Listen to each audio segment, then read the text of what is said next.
The Volkswagen City Golf, arguably one of the most recognizable and iconic cars to ever hit the fine and pothole-ridden streets of our beautiful South Africa. A car that is cheap enough for almost anyone to own, from students and first-time drivers to gassy hustlers and daily commuters. But at the same time, it manages to feel more than just a budget car. It manages to feel more special than that. It feels like it has more weight than that. It's a car with personality, with street cred, and a presence that made it beloved across class lines. Even today, this is one of the most beloved cars in the South African motoring industry. But how did a car that was conceived during the economic turmoil of the Apartheid regime become such a quintessentially South African icon? How did it become something that embodies what it is to be South African when it had roots that were so dark? Well, that's what we're going to find out in this video by exploring the history of the City Golf, its rise to fame, and how its success would eventually lead to its demise.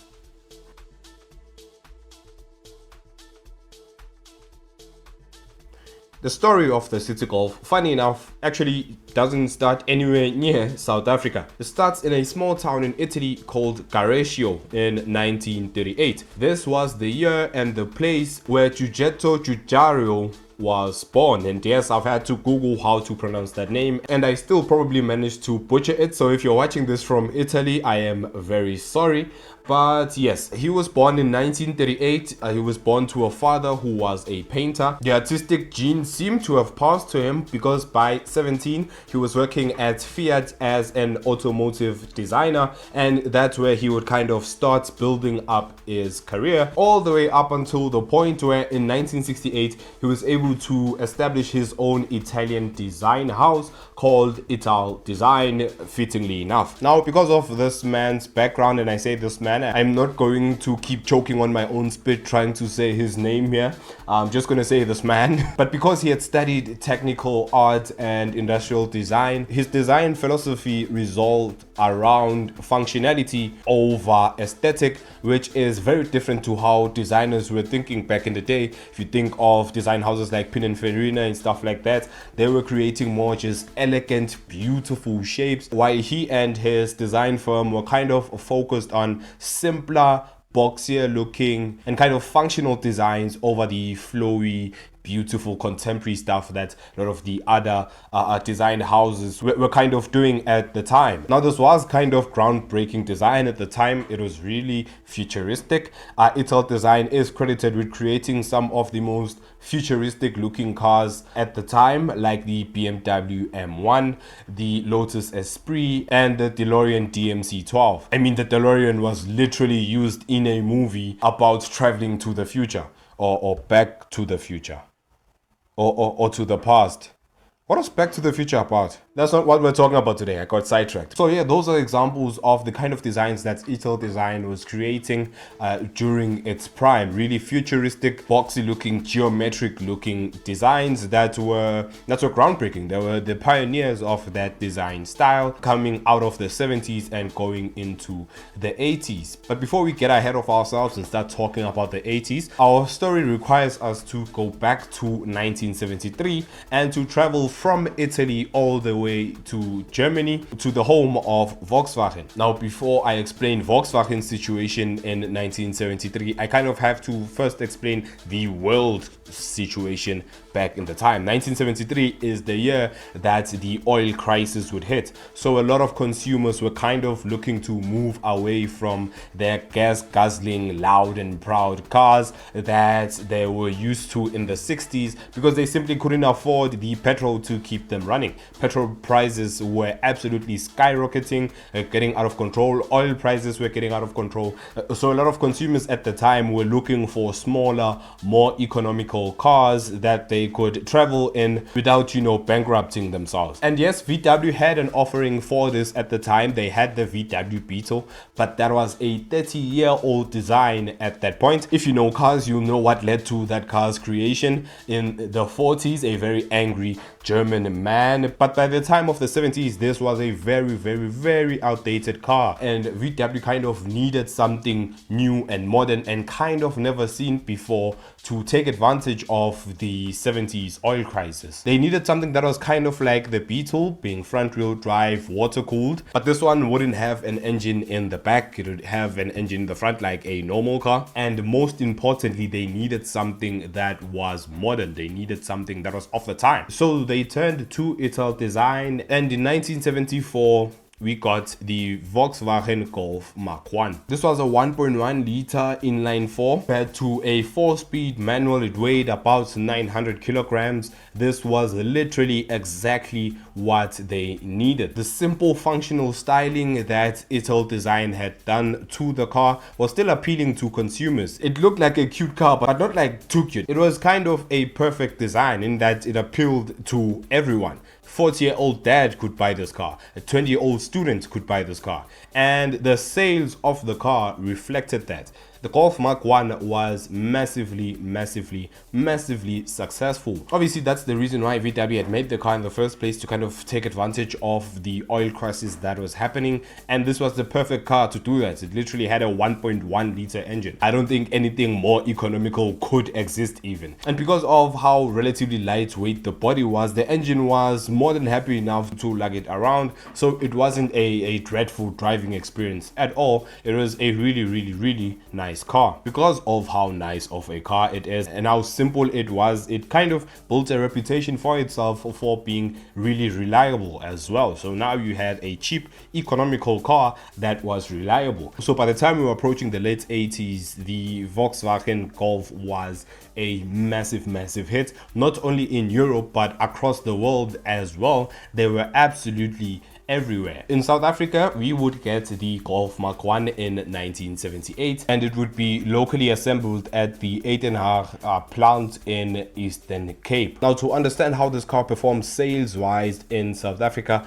we first have to understand the economic state of the country at that time. So during the late 70s, going into the early 80s, South Africa was under a lot of financial pressure. Inflation was literally increasing by 10 to 12% per year at the time that the Golf got to the country. Now at this point, if you're born after the year 1990, you might kind of be asking yourself why this was happening to the country at the time. Well, the global superpowers had become increasingly frustrated with the apartheid regime, and as such they had began enforcing sanctions upon the government at that time. Now this was obviously because of the blatant human rights abuses that were happening at the time because of the apartheid regime, and obviously we saw a lot of that happening with the Youth Day riots and all of the political unrest that was happening in the country by the 1970s. Global superpowers had kind of started noticing it at this point, and they were starting to tighten their grip on South Africa to try and force the country to, move towards a more modern manner of governance. And since that wasn't gonna be happening for another 20 years, sanctions was the only thing that these global superpowers could do at the time. Fortunately for the apartheid government at the time, South Africa was kind of experiencing a mild growth in its industry. So on the surface level, things were still looking kind of good. It wasn't getting that bad. Yes, inflation was increasing, but people could still afford things like cars and stuff like that. So the Mark 1 Golf would enjoy moderate sales amongst middle class South Africans. Now this is in a 1970s South Africa. When I say middle class South Africans, I think most people know what I'm talking about. I don't want to say it blatantly because that's not what we're really focusing on here. But the working class could afford this car. But because the working class consisted of such a small group of people, the sales for the car weren't really that crazy. They certainly weren't as insane as in countries like Europe and America, where basically everyone in the population can afford something that's cheap. Here it was a bit harder for more oppressed groups to afford this car. In fact, it wasn't harder, it was nearly impossible. So yeah, the car did enjoy some moderate sales amongst that small group of working class South Africans or upper class South Africans, but it really hadn't become the big commercial success that was the City Golf at that point, it was still a fairly niche car. And I say it was niche because of factors that we're going to discuss in the next chapter here. Only a select few people could actually afford it amongst the large South African population at the time. But at this point, we were in the early 80s and it was time for change. And oh boy, would things change in 1983.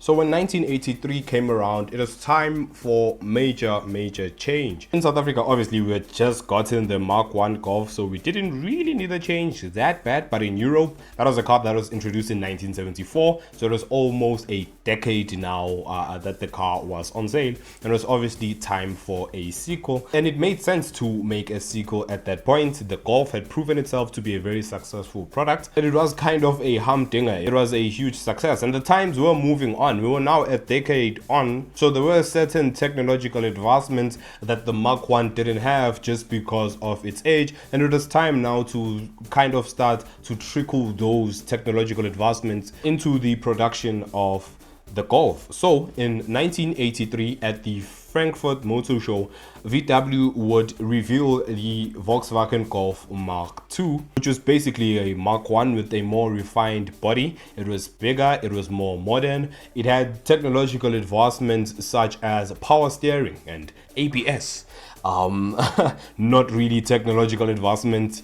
Today, if your car doesn't have that in 2025, that's not a car, that's a bicycle. It's kind of insane to think that it was so normal in the 60s and 70s for cars not to have such basic safety features that by the time 1983 came around and they were put into the Golf, it kind of actually seemed like it was a step forward. Looking at it with my 2025 eyes, that is kind of insane that ABS is listed as a technological advancement, but I guess everything has to start somewhere. The basic safety features that keep us from, dying in car accidents today simply didn't exist back in the day, which is kind of scary to think about. But yeah, the Mark II had these safety advancements. It was basically a bigger, better Mark I Golf. And once again, it was an absolute humdinger across Europe and across the world. Obviously, this was a sequel to the very successful Mark I. So yeah, you would expect it to do well, and do well it did. It was a hit globally. So moving away from the global stage and coming back to our country at the time, there was a massive problem with the Mark II.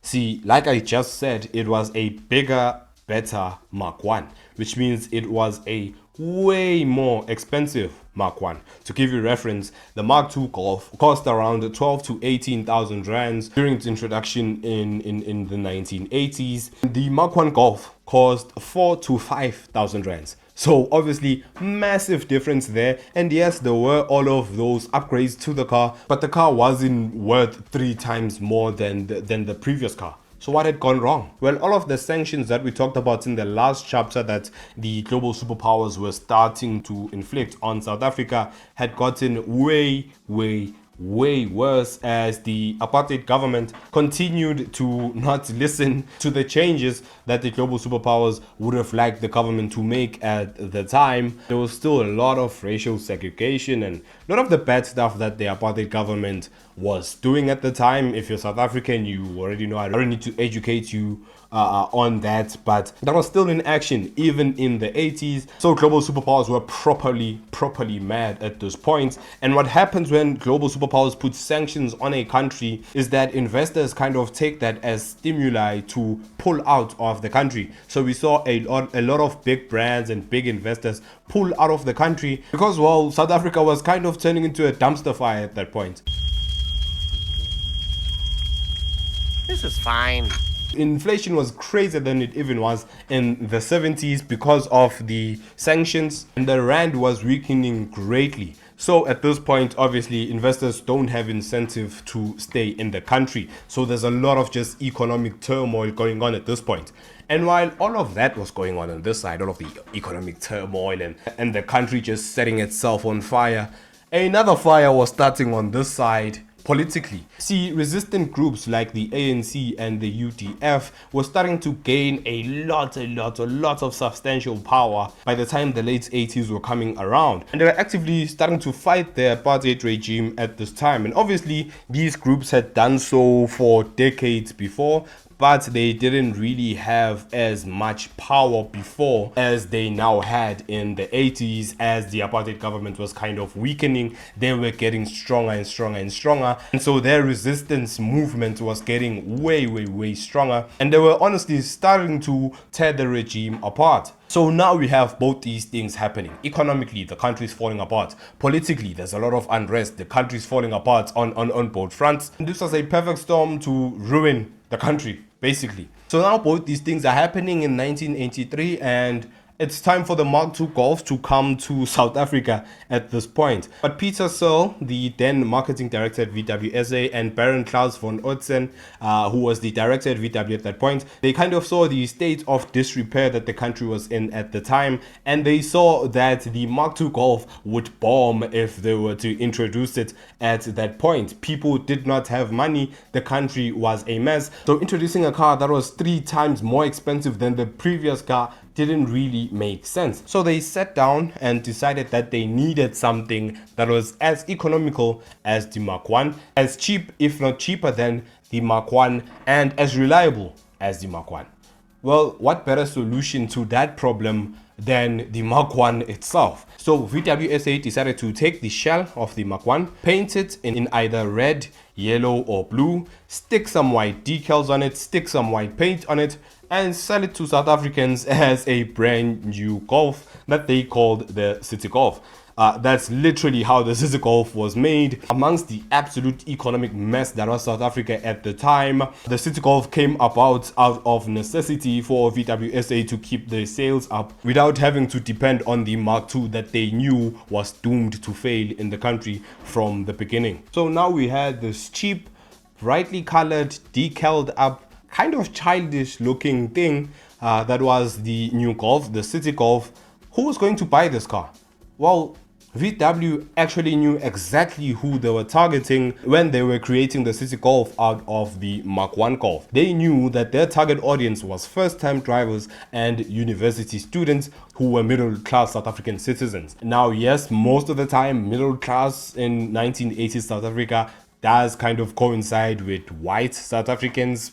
But yeah, that's kind of the truth of the country at that time. Nothing really we can do about that. That's the truth. They were targeting middle class white young people. So the bright colors and the decals and the white wheels were part of their marketing strategy. Their ad campaigns would often lean on these bold colors, these bright colors, and use upbeat music and even more bright colors within the ad itself to kind of promote the aesthetic of a high energy, youthful, carefree lifestyle, because they knew exactly that the youth that they were trying to appeal to is all about that life. That's literally what every young person is about, a carefree lifestyle, you know, kind of loud, kind of bold.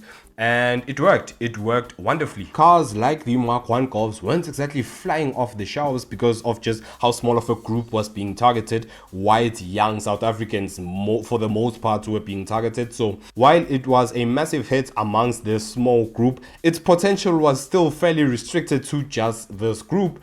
And this was because of a litany of factors. This wasn't just VW being kind of racist. No, that's not what caused it. The problem was because of the nature of the apartheid government, there were a lot of systematic oppressions that other races were put under economically. It was very difficult to buy a house. It was very difficult to buy a car at the time because it was nearly impossible to even establish a line of credit. So obviously it didn't make sense for VWSA to cater the marketing to these groups because it was impossible for these groups to buy the cars, unfortunately, just because of the state of the country at this time. So I just wanted to stress that it wasn't VW actively choosing to not cater cater these cars towards these groups, it literally didn't make sense business wise to cater to these groups because they literally could not buy them. It was literally impossible for them to get a line of credit. Nonetheless, amongst these restrictions and systematic barriers, the cars were still on the road. The cars were still selling. So as they started appearing on the roads more, black entrepreneurs, taxi owners, mechanics started to realize how much potential these cars had, and were kind of starting to develop a soft spot for these cars just because of how reliable they were. So yeah, the few people who could afford those cars really enjoyed them because of how good they were, and those who couldn't afford them kind of aspired to own them at a certain point because they saw how good they were.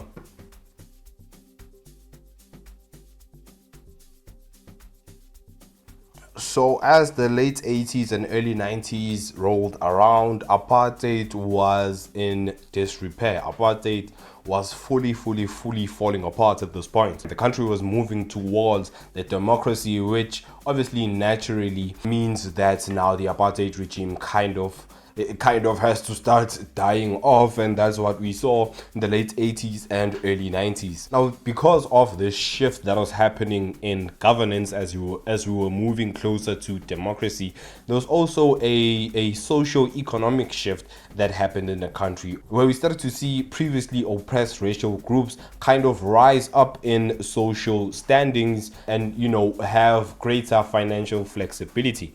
Obviously, now that the country wasn't as biased towards white South Africa as much, this opened a lot of opportunities for those previously oppressed groups for them to also start working their way up the social ladder, and this would cause a shift in socio-economic classes. The previously oppressed groups that companies wouldn't really target with their marketing because they had no buying power back when they were really oppressed, because a lot of those barriers had been lifted, and because now they had, like I said, greater financial flexibility, they were more feasible to market to for companies. The way I'm explaining it like this is because I want you to understand that what VW did in the late 90s wasn't a result of VW being heartless and kind of forgetting the fact that they had been neglecting these groups and now they kind of want to take advantage of them. It was just what was happening at the time. So now that I've prefaced that, let's actually explain what VW did.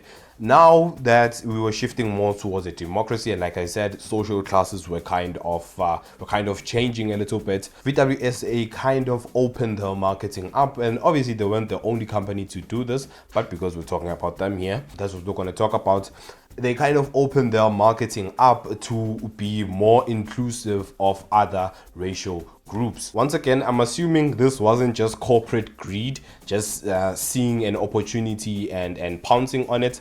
I think it was just good business. I mean, obviously, now that there is a broader audience of people who can afford your car, it made sense to pander towards those people to increase sales. That's just good business at the end of the day. Yeah, it is what it is, man. That is the history of the country, unfortunately. That's how a lot of companies were moving back in the day, unfortunately. This opening up of the marketing strategy of the City Golf to cater to more people absolutely worked. Let's remember here what they were selling. They were still selling the same affordable, reliable, cheap to run car that people were starting to aspire to buy, and now the opportunity for people to buy it had actually opened up. And yeah, sales for the City Golf started booming around the time that the country became a democracy because of everything I've been talking about. And obviously the change in marketing strategy was also followed by a change in how the car was packaged.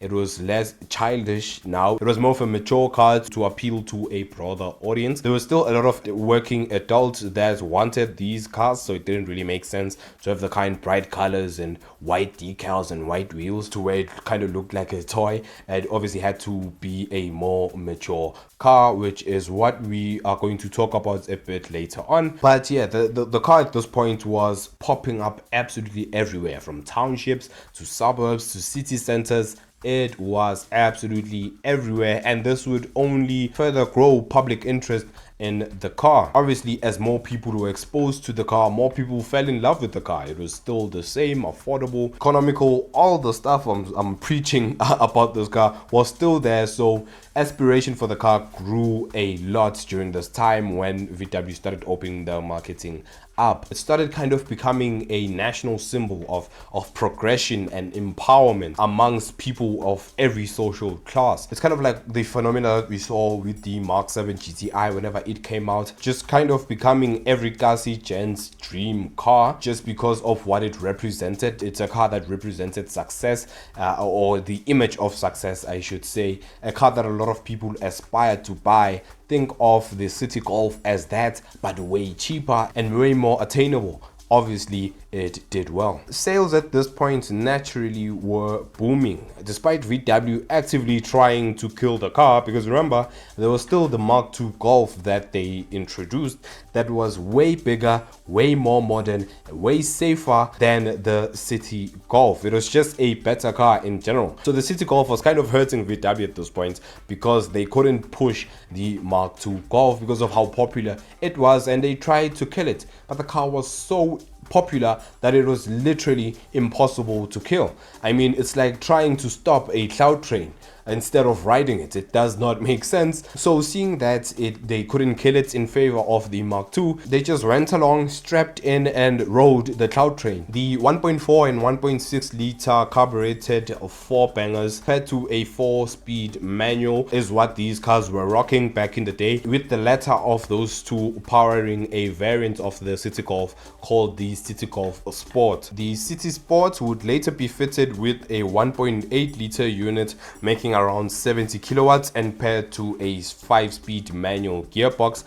This was approaching the 2000s now, so we did see a lot of mechanical improvements just here and there happening in the City Golf lineup. In 1990, we also got the City Golf CTI, which was powered by the same 1.8 liter fuel injected 82 kilowatt unit that was in the Mark 1 GTI. So yeah, now we're kind of seeing the theme of the City Golf here as just as many variants as possible, and we'll kind of get into the many variants of the City Golf that would happen. Let's just continue along the timeline of the City Golf live to see what changes would occur to the car as it moved closer and closer to death, which we'll also get into a bit later on. So in about 2001-2002, the City Golf would start to take the shape that we're used to nowadays. It would receive those iconic quad headlamps, moving it further away from its father, the Mark 1 Golf. It would get a rear window wiper and washer, which was, you know, nice to have, a nice way to modernize the car there. And it would also get fender mounted indicators. So yeah, a lot of just small changes here and there to kind of try and modernize the car, even though it was based on, at the time, a 20-something-year-old body. So yeah, as we move further and further along the timeline here, you're gonna see a lot more similarities with what was used to seeing in City Golfs nowadays. A lot of those features were rolled out rather late in the car's production run. For example, in 2004, the car would receive a facelift, which would include a new dashboard that was stolen from the Skoda Fabia. If you don't know what a Skoda is, it's basically a European VAG group car manufacturer. It's VW, just European, essentially. So they took the dashboard out of that, put it in the City Golf, which really helped to move it along in terms of modernizing it.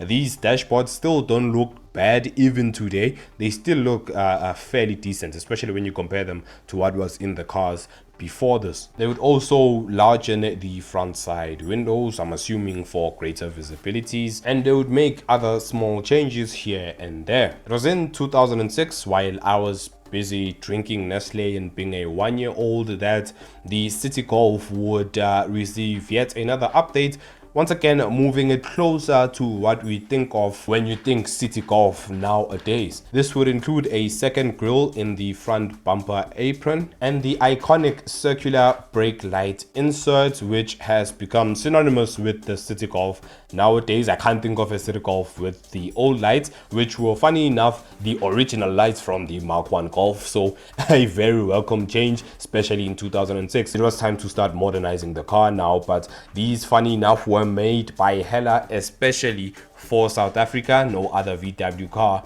had these lights except for the City Golf, which is pretty cool, I think. Also in 2006, we got what is probably the most important City Golf ever made, the 1.8i City R. This had a full body kit, which I still to this day am not sure how I feel about it. I mean, it is pretty cool. It's pretty different from what you saw normal Golfs having. Does it look good though?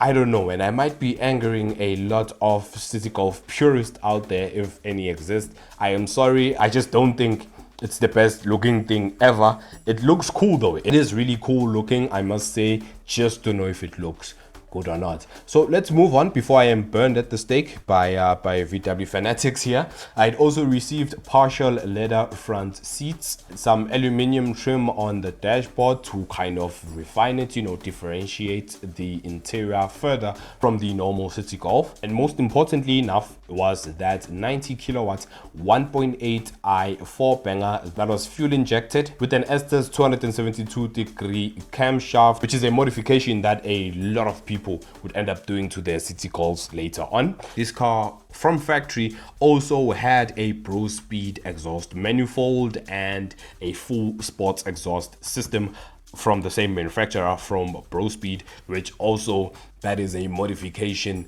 that is synonymous with the City Golf. I cannot think of a City Golf that is not obnoxiously loud. They just all have exhaust pipes for some reason, but yeah, I'm assuming this is where that kind of started with the Bro Speed exhaust manifold in the 1.8 City R. And also to improve handling, a strut brace in the front suspension. So this was kind of a heavy overhaul. It wasn't just a lick of paint and new bumpers. It was kind of a different kind of car. Really cool considering that the City Golf was a South Africa only car. It's fun to see them being able to do such an insane build in the country. So by 2008, all engine offerings were now fully fuel injected. There was no more carbureted stuff, which is crazy, is that there was still carbureted cars on the road in the 2000s, kind of the reason why the City Golf ended up dying. But yeah, now everything was fuel injected and nice and modern. So yeah, that was kind of the full history of the car, the full life of the car. What I didn't mention is all of the special editions and the variants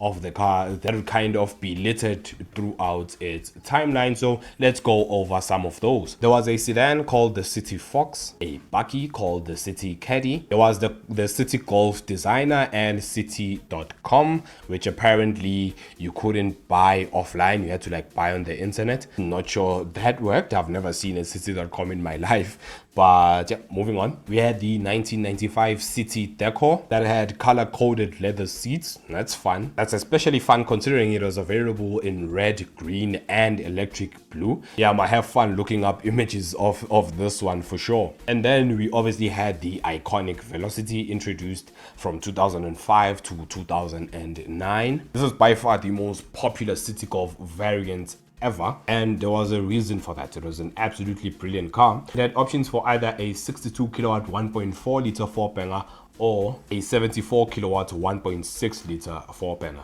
This would be paired to a short ratio 5-speed FFZ gearbox. So yeah, it was introduced in 2005, obviously had the updated lights and the updated dashboard. Kind of the best City Golf if you ask me. The Velocity is the first thing that pops up in my mind when I think a City Golf. But yeah, let's move on because there are still more variants.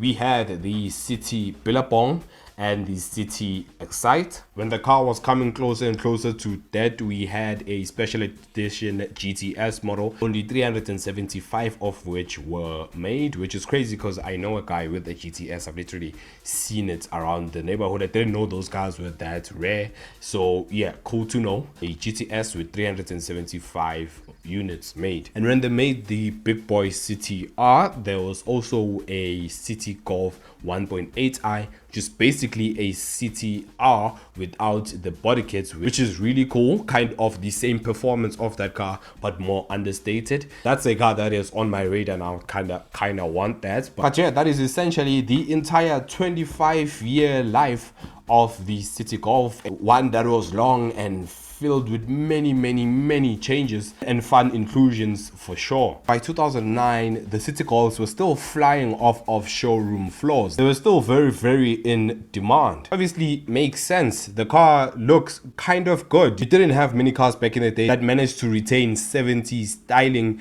in the late 2000s. So it was unique for that. Not only for that, the cars had proven themselves at this point to be really reliable, and they were still small cars, so they were very economical, very easy to run. So it made sense that the cars were still selling like hotcakes at this point. But there was a problem, and it was not a small one. See, because the City Golf was primarily a South African made car, it was never exported to any other countries, and because the car's price point was still relatively low, which is part of the reason why it was so in demand, it was just so cheap to buy. Even by 2009, many suppliers for the parts that went onto these cars either started moving on to other cars or were kind of gradually increasing their prices to a point where the profit margin that VWSA was making off these cars was very minute. It was very small. And considering that, yes, the cars were selling 20 to 25,000 units annually, and while those may seem like large numbers, they are large numbers when you take into consideration that the car is a 30-something-year-old design at that point, and that is primarily sold in South Africa. There wasn't much scalability in this product anymore, unfortunately, for VW South Africa. They were looking towards the future, and this car simply just didn't have any potential. I mean, the suppliers for the parts for the car were literally turning into thin air, or were just so expensive that it wasn't even feasible to produce the car anymore. So at this point, VWSA kind of looked at the car, and it looked like a big old burden at this point. Honestly, it just didn't seem worth it. It was kind of just eating production space at this time, space that they could use to produce products with a lot more long-term potential than what the City Golf had. So you have that on this side. You have the fact that financially it's just not making sense anymore, and it doesn't really look like it even has a future. But on this side also, there was the factor that this was still an old car, and it had been very difficult for VW to keep this car compliant just because of how old of a design it is. This is still a car based on a car from 1974, mind you. So there was a lot of mechanical tweaks that VWSA had to make to the car along its production timeline to kind of keep it compliant with modern safety regulations. And at this point in 2009, it wasn't feasible to keep the car alive anymore. If they wanted to keep the car alive at that point, it would require massive redesigns, the cost of which just simply outweighed the benefits of doing that. So it was time for the South African icon, the City Golf, to die. And so in August of 2009, such would happen. City Golf production ceased, and with a final 1,000 units special edition CT Mark I run, the car said goodbye to the country. It was dead, it was gone now, in favor of just more modern cars. It just was not feasible anymore to try and keep a 70s car alive in the 21st century. So now that the City Golf was dead, it was gone, VW actually had more space at the Eitenhaag plant in the Eastern Cape, the one that we mentioned in chapter 1, to build cars that had way more potential for the future. And the car that would replace the City Golf was the Polo Vivo. Now we can kind of see that apart from the emotional part of killing the City Golf, you know, apart from it being a really sad thing because of how quintessentially South African that car was, it made massive sense for VWSA to kill it off, because look at what replaced it. The Polo Vivo, literally one of the most highest selling cars in South African history. The Polo Vivo is everywhere. Everyone has a Polo Vivo, so obviously their strategy worked wonderfully here. And I mean, think about it, this is a car, the Polo Vivo, that was based on a modern platform, so it was very easy to keep it compliant with modern safety regulations like emissions, crumple zones, all that type of stuff, without needing to majorly redesign the thing and it having to cost all that money, they could just use the chassis from the 993 and build the Polo Vivo, which they did, still continuing to do to this day, using the previous generation Polo's bodies to build the new Polo Vivos, and it's been working wonderfully. Honestly, business wise, that was the smarter move, unfortunately, even though they had to kill one of the most iconic cars ever made. So yes, my friends, that was the story of one of the most iconic cars ever made, the City Golf. I don't know how long this video is going to be, probably close to an hour. And if you made it to this point, you are a real one. It was really interesting to see how a car that was initially kind of focused on one group became a car that embodied the entirety of democratic South Africa. The Volkswagen City Golf is quintessentially South Africa itself. From how it kind of united the country by being bought by everyone in the 90s as that marketing was opening up, and as the social structures were kind of changing in the country, to how it essentially became the people's car, a car that everyone could afford, a car that anyone could keep running. Many people's first car, actually. This is honestly, I think, one of the best automotive stories that haven't seen really told that much on South African YouTube. So I hope you people enjoyed the video. I certainly enjoyed making it. It was really fun going through the history of the City Golf and kind of seeing the context in which it was conceived, like how without the economic strain and international sanctions on the apartheid government, this car would not have existed. We would have just had the normal Golf Mark II if it wasn't inflated that much price wise. But yeah, I think that's going to be it for today's video. Bit of a different one today. Let's try it out, see if the format works. If this format works, thank God I found something that works. If it doesn't, we'll try something else. But I really enjoyed making this video, so hopefully this is something feasible that we can continue doing in the future. But yeah, until the next one, thank you so much for watching, especially if you made it to this point. Like seriously, thank you so much for watching, and goodbye.